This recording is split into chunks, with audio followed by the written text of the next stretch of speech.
দর্শক আপনাদের সবাইকে শুভেচ্ছা আমন্ত্রণ জানাচ্ছি যমুনা টেলিভিশনের নিয়মিত আয়োজন প্রবাসী বাংলাদেশে। বিশ্বের বিভিন্ন প্রান্তে থাকা প্রবাসীদের খবরাখবর নিয়ে আপনাদের সাথে আছি আমি মনিরুল ইসলাম।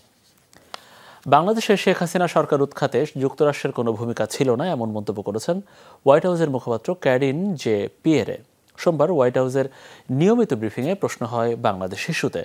সম্প্রতি ভারতীয় গণমাধ্যমে প্রকাশিত শেখ হাসিনার বার্তার প্রসঙ্গ তুলে ধরেন প্রশ্নকারী সাংবাদিক, যেখানে বলা হয়েছিল সেন্ট মার্টিন দ্বীপের নিয়ন্ত্রণ ওয়াশিংটনের হাতে তুলে না দেয়ায় ক্ষমতাচ্যুত হতে হয়েছে আওয়ামী লীগ সভাপতিকে। এ বিষয়ে যুক্তরাষ্ট্রের প্রতিক্রিয়া জানতে চাওয়া হয়। জবাবে এই মুখপাত্র বলেন, বাংলাদেশের জনগণ তাদের সিদ্ধান্ত নিয়েছে। এ বিষয়ে যুক্তরাষ্ট্রের সম্পৃক্ততা নিয়ে যে কোনো প্রতিবেদন সম্পূর্ণ মিথ্যা। কোনোভাবেই আমাদের কোনো সম্পৃক্ততা ছিল না। এ ধরনের যে কোনো প্রতিবেদন একেবারেই মিথ্যা বা গুজব। বাংলাদেশের জনগণ তাদের সিদ্ধান্ত বেছে নিয়েছে। বাংলাদেশ সরকারের ভবিষ্যৎ নির্ধারণ করবে সে দেশের মানুষ, আর এই ইস্যুতে আমাদের অবস্থান এটাই। এর বাইরে যে কোনো অভিযোগ ভুয়া। অন্তর্বর্তীকালীন সরকারের দায়িত্ব নেওয়ার পর যুক্তরাষ্ট্রসহ বড় সব দেশের সাথেই যোগাযোগ হয়েছে বলে জানিয়েছেন পররাষ্ট্র উপদেষ্টা তৌহিদ হোসেন। বিকেলে পররাষ্ট্র মন্ত্রণালয়ে তিনি একথা বলেন। তিনি বলেন, যে লক্ষ্যে অভ্যুত্থান এবং পালাবদল হলো তা পূরণে তাদের সহযোগিতা চাইলে তার আশ্বাসও মিলেছে। এ সময় বিএনপি চেয়ারপারসন খালেদা জিয়ার বিদেশে চিকিৎসা প্রসঙ্গে তিনি বলেন, এটি স্বাস্থ্য মন্ত্রণালয়ের বিষয়।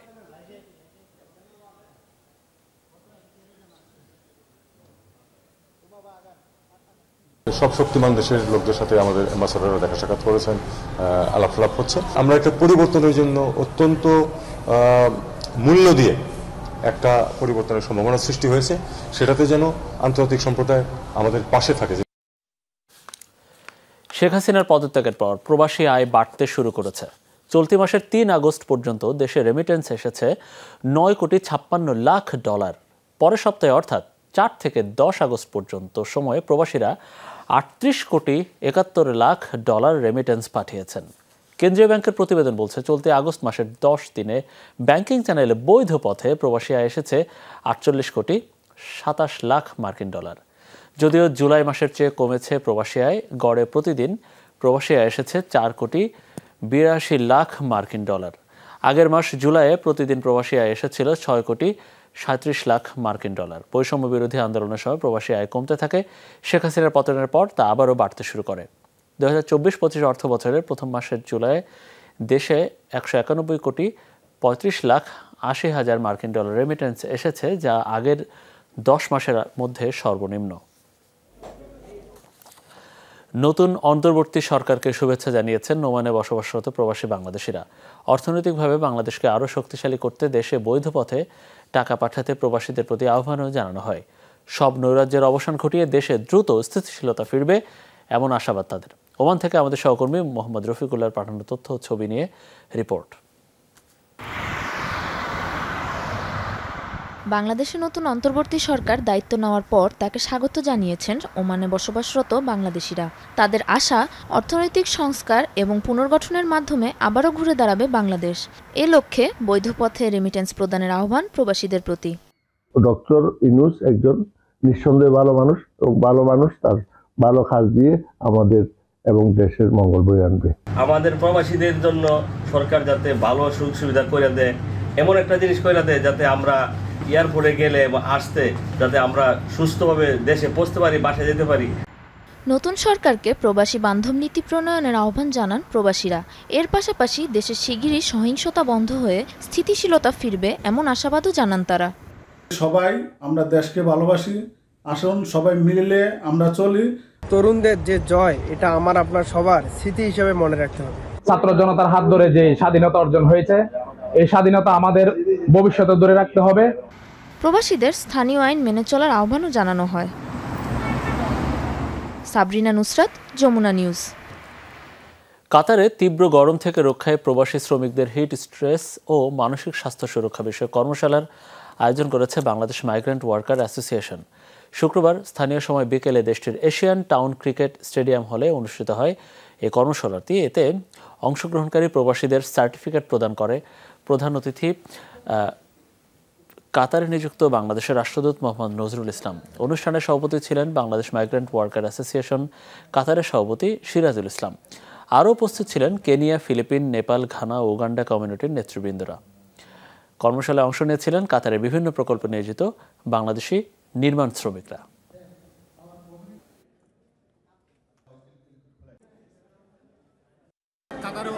অত্যন্ত গরম, তীব্র গরম। এই গরম থেকে শ্রমিকদের বাঁচানোর জন্য, সচেতনতার জন্য আমরা বাংলাদেশ মাইগ্রেন্ট ওয়ার্কার্স অ্যাসোসিয়েশন এই mental health and health programme আয়োজন করছি। বিদেশে একা একা যে ওয়ার্কাররা থাকেন, মানসিক চাপও কীভাবে মোকাবেলা করতে হবে সেগুলিও কিন্তু একটি গুরুত্বপূর্ণ বিষয় হিসেবে আজকে শেখানো হয়েছে। আমাদের দেশের লোকেরা এখানে এসে কিভাবে নিরাপদে কাজ করবে সেভাবে তারা প্রয়োজনীয় তথ্য এখান থেকে পেয়ে থাকবে এবং ট্রেনিং। বৈষম্য বিরোধী ছাত্র আন্দোলনে নিহতদের আত্মার মাগফিরাত কামনায় দোয়া মাহফিল করেছে সৌদি আরবের প্রবাসী বাংলাদেশিরা। সৌদির রাজধানী রিয়াদে আয়োজনটি করে চট্টগ্রামের বাঁশখালী উপজেলার প্রবাসীরা। বিশেষ এই অনুষ্ঠানে মোহাম্মদ ফোরকানের সঞ্চালনায় সভাপতিত্ব করেন রেজাউল করিম। দোয়া মাহফিলে প্রধান অতিথি হিসেবে উপস্থিত ছিলেন মনিরুল হক। বক্তব্য রাখেন রুহুর আমিন সহ আরও অনেকে। আয়োজনে উপস্থিত ছিলেন মোহাম্মদ সেলিম, মোহাম্মদ আয়ুব, মাহবুবুর রহমান, মোহাম্মদ বাবুল, জাহাঙ্গীর শিকদার এবং অন্যান্যরা।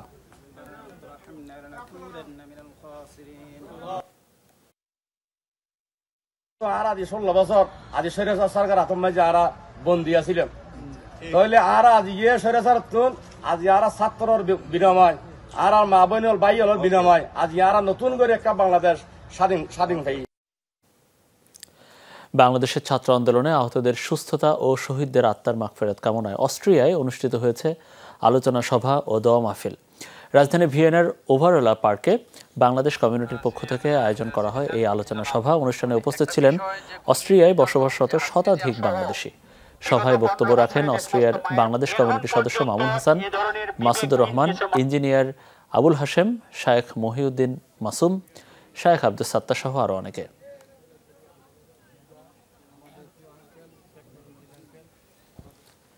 শেখ হাসিনাকে জোরপূর্বক পদত্যাগ ও দেশ ত্যাগে বাধ্য করার অভিযোগে প্রতিবাদ সভা করেছে যুক্তরাজ্যের ম্যানচেস্টার সিটি শাখা আওয়ামী লীগ। সোমবার সলফোর্ড লিংক প্রজেক্টে অনুষ্ঠিত হয় সভাটি। সংগঠনের সভাপতি ওয়েস কামালের সভাপতিত্বে এবং সাধারণ সম্পাদক শেখ জাফর আহমেদ পরিচালনায় সভায় বক্তব্য রাখেন আব্দুল হান্নান, গনি চৌধুরী, ওবায়দুর রহমান, তুলসী ভৌমিক সহ অন্যান্যরা। এ সময় সংখ্যালঘুদের উপর নির্যাতন ও ধানমন্ডিতে বঙ্গবন্ধুর বাসভবনে অগ্নিসংযোগের তীব্র নিন্দা জানান বক্তারা। পাশাপাশি সহিংসতা বন্ধে অন্তর্বর্তীকালীন সরকারের কাছে আহ্বান জানান তারা।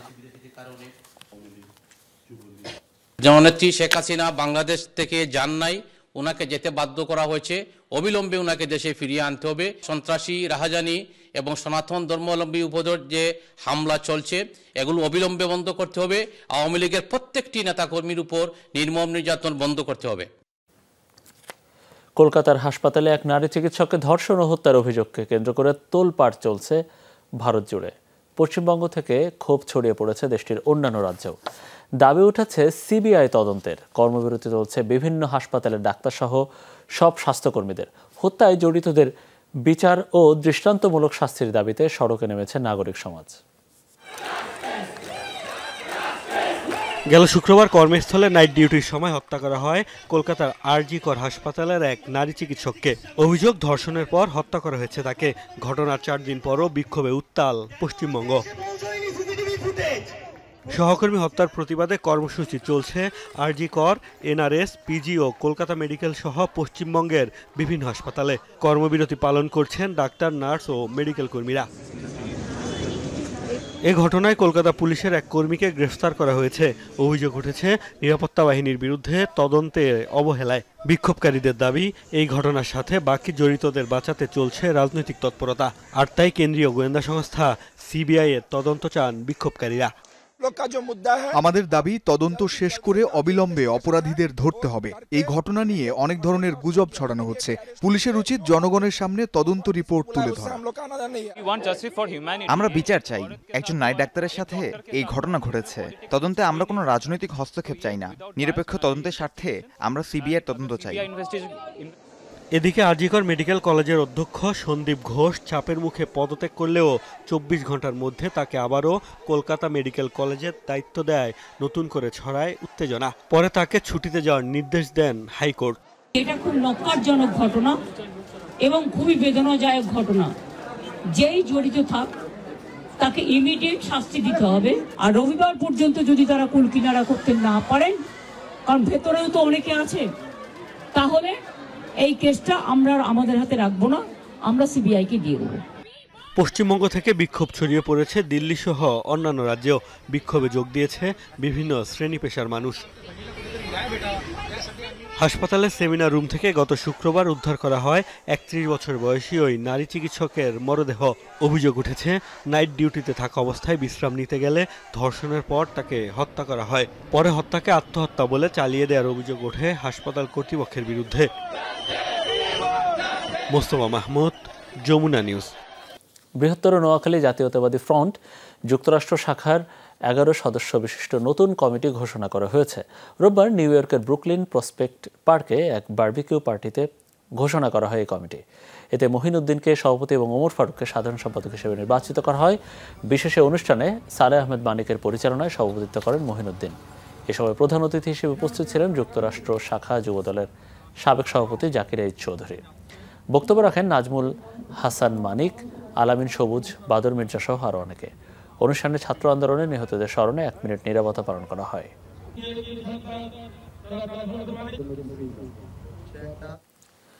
মধ্যপ্রাচ্যের দেশ লেবাননে আনন্দ ভ্রমণ করেছে প্রবাসীরা। দেশটির বরিশাল সামাজিক সংগঠনের উদ্যোগে আয়োজন করা হয়, যাতে অংশ নেয় কাতারে বসবাসরত শতাধিক প্রবাসী বাংলাদেশি। রোববার লেবাননের অন্যতম আকর্ষণীয় রিসোর্ট সামা আরিবে আয়োজিত হয় আনন্দ উৎসবটি। শত শত প্রবাসীদের আগমনে ভ্রমণটি পরিণত হয় বাংলাদেশিদের মিলন মেলায়। সাঁতার প্রতিযোগিতা, রাফেল ড্র, নানা রকম দেশীয় খাবারের আয়োজন করা হয় এই আয়োজনে।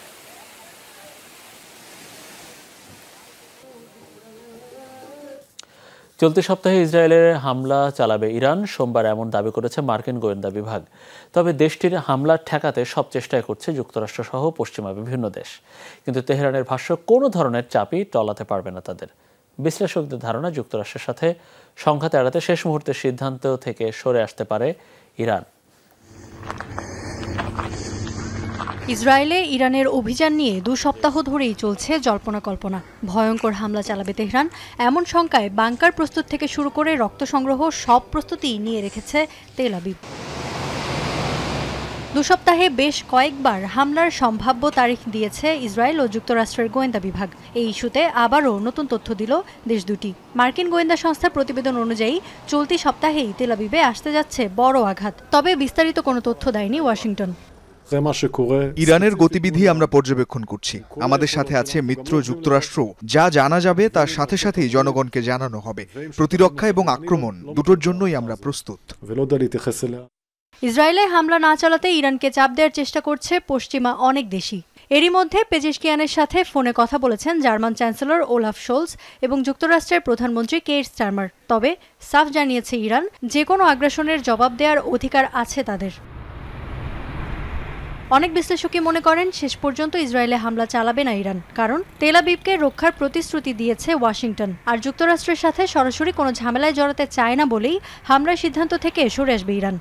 মিত্রদের নিরাশ করতে চায় না ইরান, তবে যুক্তরাষ্ট্রের সাথে সরাসরি কোনো ঝামেলায় যেতে চায় না তারা। তাই তেহরান শেষ পর্যন্ত তেল আবিবে হামলার সিদ্ধান্তে অটল থাকতে পারবে কিনা তা একটা বড় প্রশ্ন। ইরানের নবনির্বাচিত প্রেসিডেন্ট মাসুদ পেজেশকিয়ানের অভিষেক অনুষ্ঠানে যোগ দিতে গিয়ে 31 জুলাই গুপ্ত হত্যার শিকার হন হামাস প্রধান ইসমাইল হানিয়া। এরপরই দুদেশের মধ্যে উত্তেজনা পৌঁছেছে চরমে। ইফাতারা খন্দকার, যমুনা নিউজ। দর্শকের এই ছিল আমাদের প্রবাসে বাংলাদেশের আয়োজনে। এতক্ষণ আমাদের সাথে থাকার জন্য আপনাদের সবাইকে অনেক অনেক ধন্যবাদ।